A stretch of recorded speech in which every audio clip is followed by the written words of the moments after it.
This is Coach Ben, and we're going to talk about common mistakes people make when cutting weight.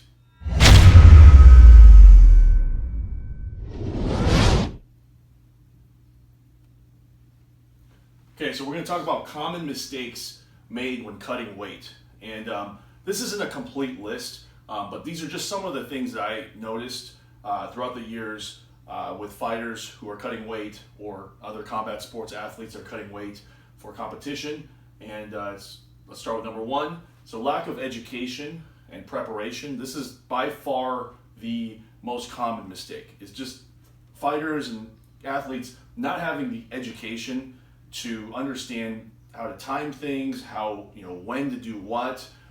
So when it comes to preparation, a lot of fighters, come to me like a week, 2 weeks before the fight, before the weigh-in, and say, well, I need to lose 25 pounds.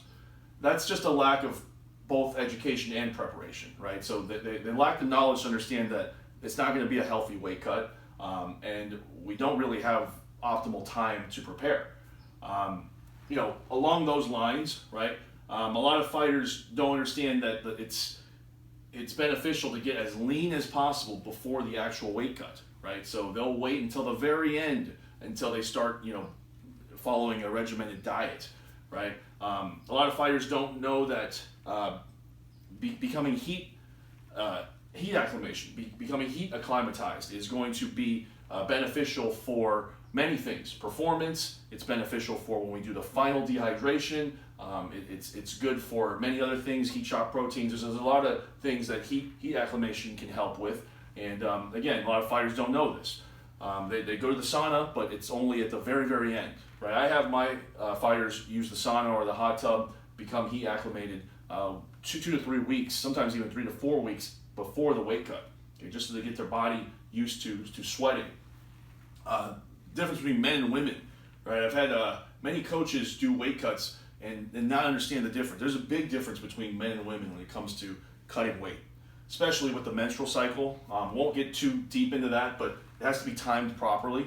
Another thing is that women generally sweat less than men, and this may have something to do with just differences, and also with muscle content, right? So men generally carry more muscle than women. Of course, there are women who are very heavily muscled as well. There are also women who may sweat more than some men, but generally men will sweat more than women. So you have to take that into account when you're cutting weight for a female combat sports athlete versus male.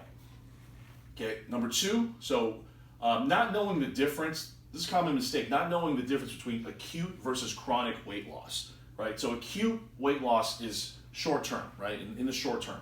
And then chronic is long term, right? So in the long term, chronic weight loss is generally what people want to do when they're trying to lose body fat, right? They're trying to look better. They're trying to get slimmer.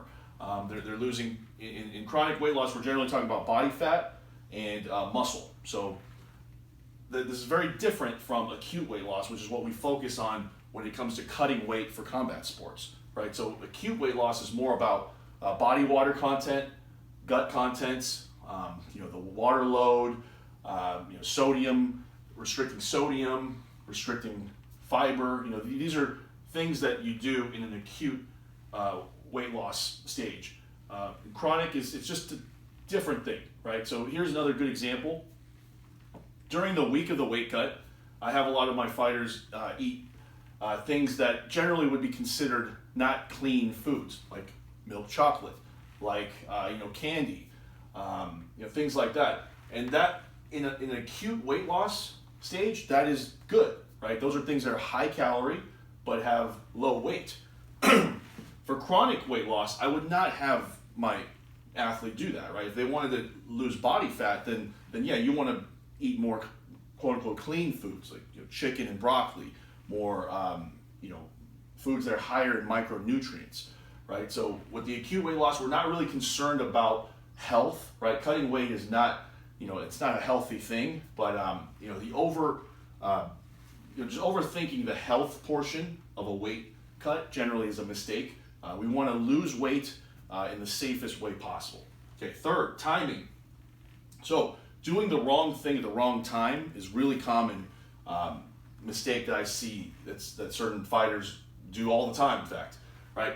Examples: fasting too early into the camp. So, the fighter's 20 pounds overweight, maybe because of lack of preparation, education, so that they start fasting 2 weeks before the weigh-in date. That's not necessary, right? You're going to be just messing up a lot of things. That's going to affect your performance. You're not going to be able to train optimally. There are so many things that these timing mistakes can do that will wreck your performance, and you may make the weight, but you're not going to show up to the fight or to the competition with optimal performance. Another one, fat adaptation. So being on a low carb diet, way too soon, right? It only takes a couple days for your body to switch to become fat adapted. So when you become fat adapted, you're not going to perform at, again, optimal levels. You're not going to be able to shift into the higher gears. So I've seen many fighters go on like a ketogenic diet, keto diet, 4 weeks out, they're on a keto diet. Why? It helps me lose weight. Yes, it helps you lose weight, but are you able to train at the intensity you'd like? Do you have the energy level that you need to perform, to improve? And more importantly, are you going into the fight fat adapted? Because if you are, you're not going to be able to shift into the higher gears and perform at a high level, right? Combat sports primarily rely on the anaerobic energy system for explosion, power, scrambles, fight-ending combinations. There's many things that you need your anaerobic energy system for, and without carbohydrates, you just can't go into those higher gears. So these are the common mistakes made when cutting weight.